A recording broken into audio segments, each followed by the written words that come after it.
Hello, I'm Dawn Priest. I'm one of the specialist senior educational psychologists for Warwickshire Educational Psychology Service. This is a series of 3 webinars to support parents and carers with children who are moving school. This is the second of the webinars. The first webinar is around supporting your child to move from nursery into primary school. This webinar is around supporting your child to move in from nursery and out from primary into secondary school. And then there is a third webinar, which is about young people transferring into secondary school and then out of secondary school into post 16. So depending on the age of your child, you might find it useful to watch the other webinars either side of this one. This is very general information for parents and carers about helping your young person move school. If you've got a child with additional needs, your child might need some extra support and transition to move from their current setting into the next setting, and that's something you would need to discuss with the school's SENCO. So I hope you're going to find today useful and to think about ways in which you can support your young person to move into their next setting. One of the things I'd like you to think about, particularly if you are supporting your child to move into school for the first time from primary school, is what positives are there about moving to school? What new things, experiences will your child experience and have access to as a result of moving from nursery school into primary school? What do you think are going to be the best bits of that, really? It's important for us to be thinking about what opportunities moving and change offers all of our young people as they go through the education system. So certainly from some research we did last year, some of the parents that we were working with last year, we asked them to think about what positives they thought there were about their child moving from nursery school into primary school, and these were some of the comments that they made around the things that they recognise will be beneficial to their child, but also beneficial to themselves. And you know, it is a big change. It's a change for not only your child, but you as a parent or a carer and your family. So it's important to reflect on what things are going to be happening and how you will manage that in September. Things that we know make a difference to a smooth transition into primary school. These are things that have been shown in literature, but also on day-to-day practice. Are, you know, making sure that you know, you've got some connections with the new school that your child's moving to from from nursery. You know, what do you know about the school? Who are the key people to contact? You know, how far away is the school? How many times have you had a chance to look at it inside or out? You know, some schools, particularly as a result of COVID, have got virtual tours of their school. So hopefully you've had a chance to look at it on an open day, but if not, having a look at it in some kind of other virtual way. Do you know the name of your child's class teacher? Finding that out as soon as you can. Talking to your child around who their teacher's going to be, the name of any other staff that may be supporting them in school. Have you got other friends whose children are moving from nursery to primary school, the same primary school, or trying to arrange to meet up with other parents and carers who've got children moving into that nursery school can be quite helpful. One of the key things to do over the summer and in the run up to moving to the new school is to talk to your child about it, to talk about all the different things that you know are going to be happening at the school, how it will work, thinking around, you know, what new things they might need, their uniform, involving them in picking some of the things towards starting the new school. And again, making sure that the child knows what the school looks like is really helpful, so they know what to expect, what the room might look like. If you can get a picture of the room, that would be helpful. And on the day, it's really important to try and be calm. So obviously trying to get a good night's sleep the night before, be back in a routine after the school holidays. It's a big day. I remember it myself, taking my own children to school. You want to take photographs or whatever, it's exciting. But obviously trying to remain calm and allowing plenty of time to get to school. And thinking about what it means to you as well. This is probably quite a big change for you as a parent, having had a nursery age child and now they're going into the more formal education. So think about what you're going to do after you've dropped your child off at school. Some of you may be quite happy to go and have a day at work. Some of you may want to be a bit more local, going for a cup of coffee somewhere and just having a think about how the day's gone. So making sure that you drop them off, you say goodbye, you reassure them that you'll be back later and have a fun time, and remove yourself as swiftly as possible really is often the most helpful thing to do. So the sorts of things that help children generally move into primary school, but also throughout primary school and getting ready for secondary school, are to think about increasing their independent skills. So obviously for some of our little ones, the ones that are just starting at school, that would be around, what small steps of things can they do for themselves? So how can you start to support that at home? But as they move through the primary school education system, what other skills do you need to help develop in your young person so that by the time they leave primary school, junior school, that they are ready to step into secondary school really? And in that diagram there are some things around areas that you might want to work with your child on. So recognizing their increasing demands on them.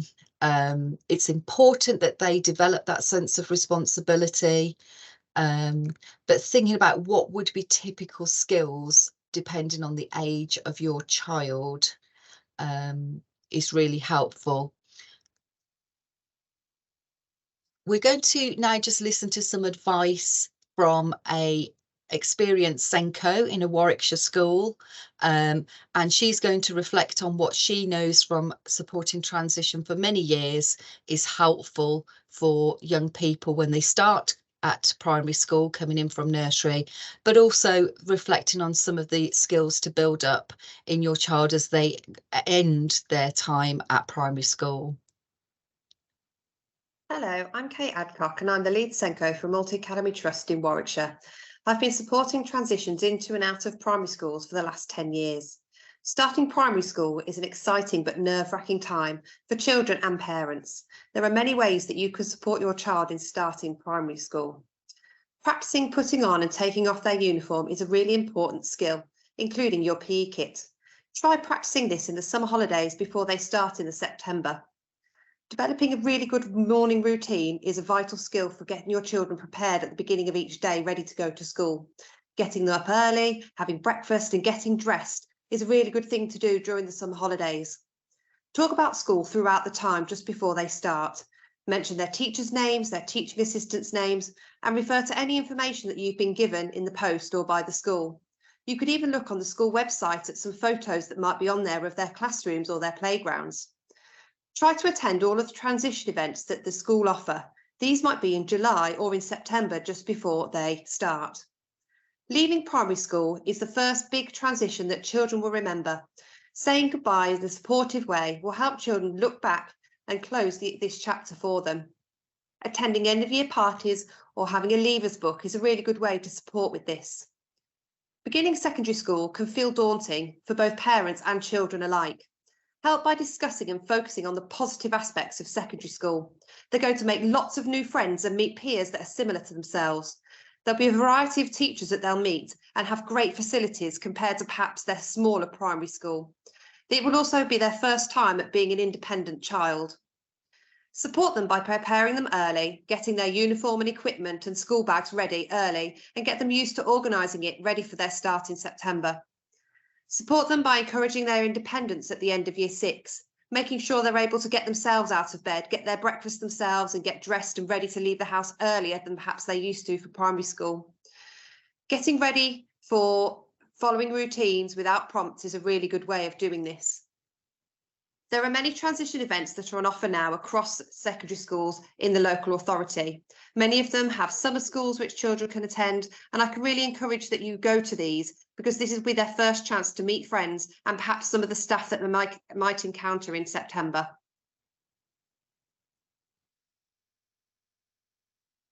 So that's some advice from people that deal with transition on a day-to-day basis, year-by-year basis, support young people ready to come into school and ready to leave primary school. It might feel like a long way off, but for some of you, going to secondary school will be rapidly approaching. So these are some of the things that are helpful for young people to be able to do. These will be skills that they'll need quite quickly on transferring to secondary school. So thinking around how they're going to get there, how is that different from how they currently travel to and from primary school, organising their own lunch and handling money. Some schools now have moved over to more sort of virtual ways of paying for food, but some young people still need to understand how to handle money, how far their money goes so they don't run out of lunch money is quite important as well. And as Kate noted, being able to pack your own bag and be organised for each different day at secondary school is really helpful. So helping children with checklists, with schedules, knowing what their timetable is, and just giving more responsibility around personal organisation over these next few months before they move into secondary school is really helpful. Other things that are important is being able to retain responsibility for your own belongings. There's often quite a lot of lost property in primary and secondary schools. So, talking to your child about how they're going to make sure they don't lose their things, because that can obviously cause a bit of upset later in the week when they need it. Thinking about how they're going to record and do their homework, exploring whether there are homework clubs at the secondary school that they're going to, and just thinking about how they manage a more complicated timetable. And like anything in life, these are new skills, new things that need to be practiced, and to think about what we do, how we support the young person when things go wrong. What can you do to help them? It's important for young people all to have a sense of time. How long does 30 minutes feel? We don't want them leaving too early or too late to get to places. So having that sense of time is important. How long it takes to do pieces of homework, and thinking around, the expectations of the new school, really. What are the expectations? How are you expected to submit homework and assignments? And if you can't do them, what are the rules around communicating that? So thinking about moving to secondary school, what I'd just like you to think about for a moment as parents and carers of someone who will be transferring to secondary school is to think about as many positives of moving school that you can. What things are going to be new for your child, your young person, in a secondary school environment? What kinds of new opportunities and experiences will they have as a result of growing up and going into that secondary phase? Again, we've asked children about this as part of many transition projects that we've run in Warwickshire over the years. And I'm just going to give you a flavour of some of the things that the children, the Year 6 children, often report that they're looking forward to. And some of them are perhaps a little bit surprising. They might be a bit different to what we might think of as adults, but nonetheless, they're very valuable ways of thinking about how the children are positively viewing moving to secondary school. So obviously new friends, new subjects, new teachers, being able to move around a school, not just being in one classroom, is seen as quite positive to young people. More freedom, so that might be freedom at the beginning and the end of the school day. trying new sports, new trips, including residential trips they're looking forward to, social events, having more fresh air, particularly, I suppose, if they're taking more responsibility for getting themselves to and from school. New food, sort of having that more of a canteen approach in some schools is something that some young people look forward to. Some young people say they look forward to the uniform, but certainly they're looking forward to having more independence, being able to travel to and from school, and spending time having breaks and lunches. So when we talk to young people about moving secondary school, they often feel positive and excited about moving on, which is really lovely to know. The research shows that these are things that also help young people move school.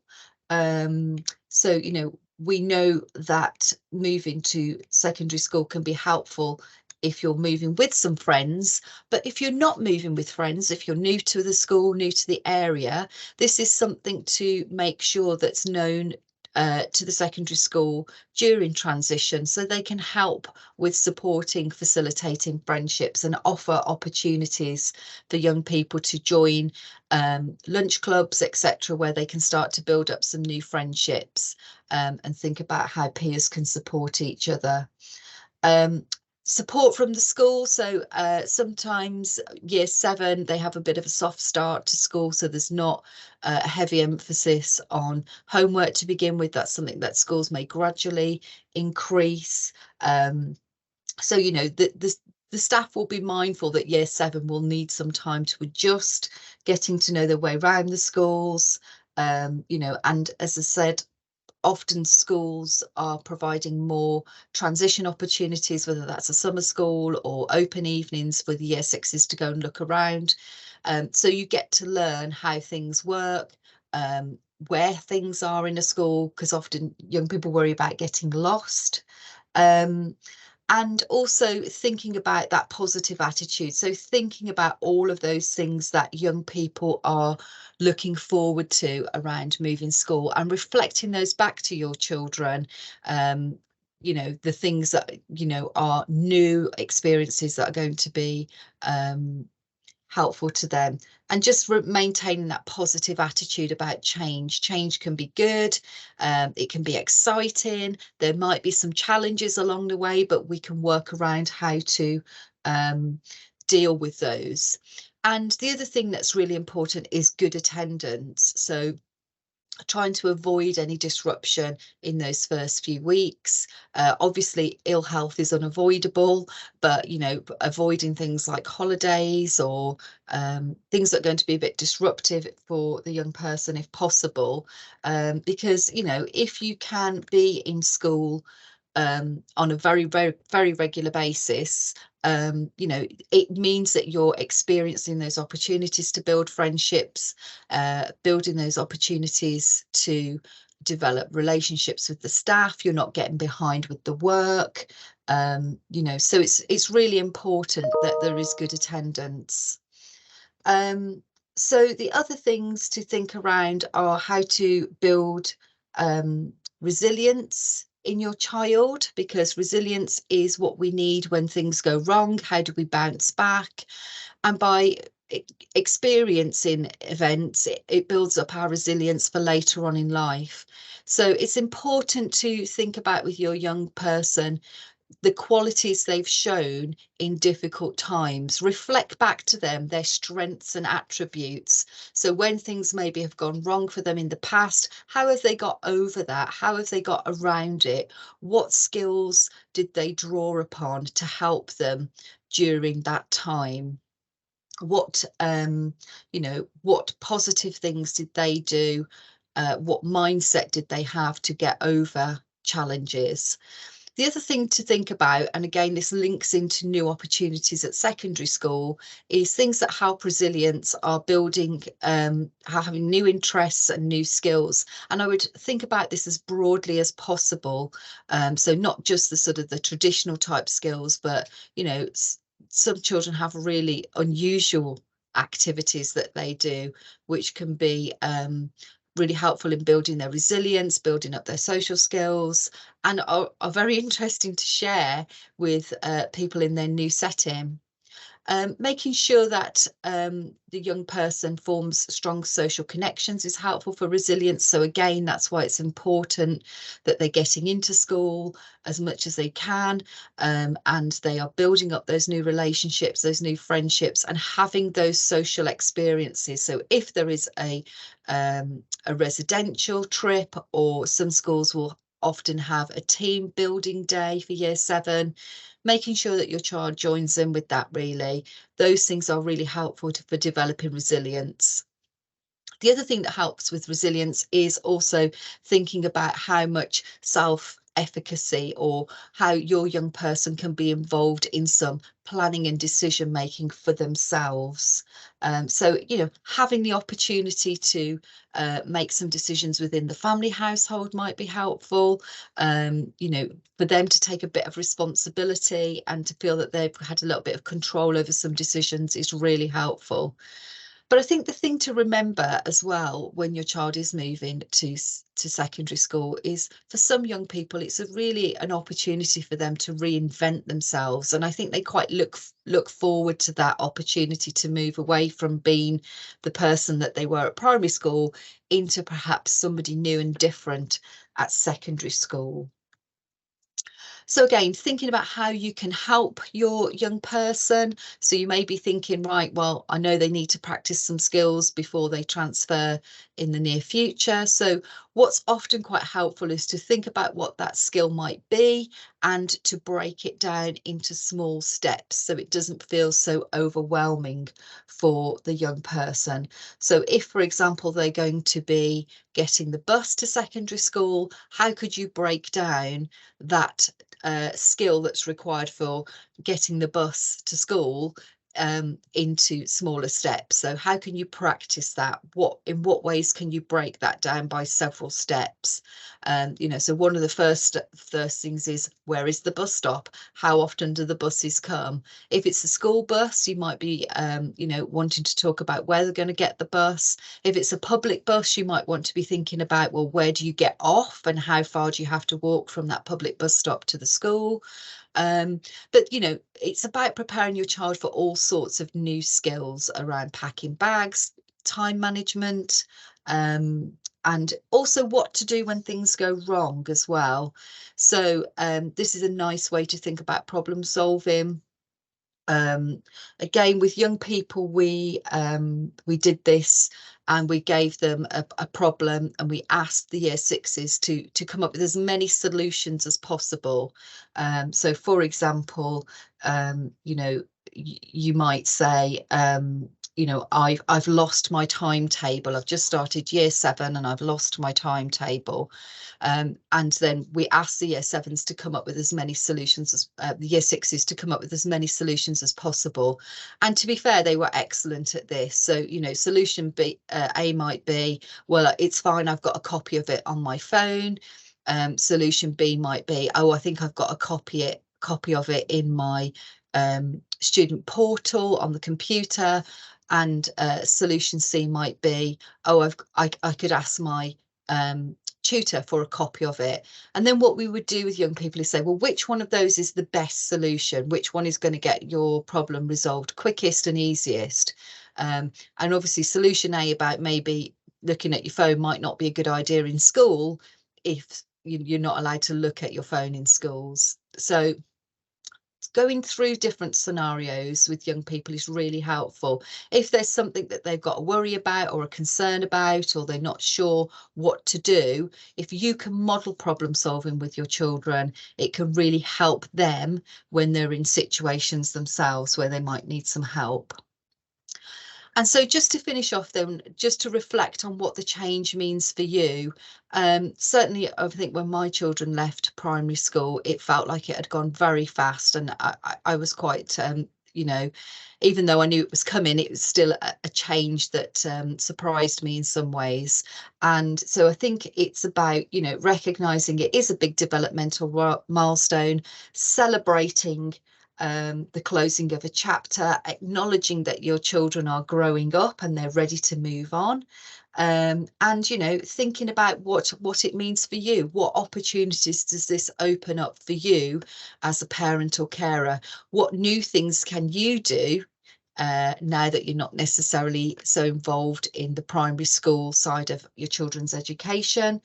You know, is this an opportunity for a fresh start for you as well as for your young person? So, you know, think about that, acknowledge those feelings in yourself, and, you know, perhaps have a private conversation with a friend or your partner around what you might like to be doing in September when your child has moved school. The other thing that's really helpful is this top 10 top tips, which was from Young Minds, which is really helpful. So again, you might want to look at this and get a copy of this outside of today's webinar and think about how you are promoting some of these ways of being in the run up to transferring into secondary school, you know. And again, coming back to that point, looking after yourself as well, making sure that you have some time for yourself, and but also modeling that for your children. Modeling good ways of well-being to your children is a really powerful thing to do to help them cope with change and any times where they, you know, need to demonstrate some resiliency. So I wish you all the luck for your children moving from primary to secondary, and for those of you who have got children moving from nursery to primary school, all the very best. Thank you.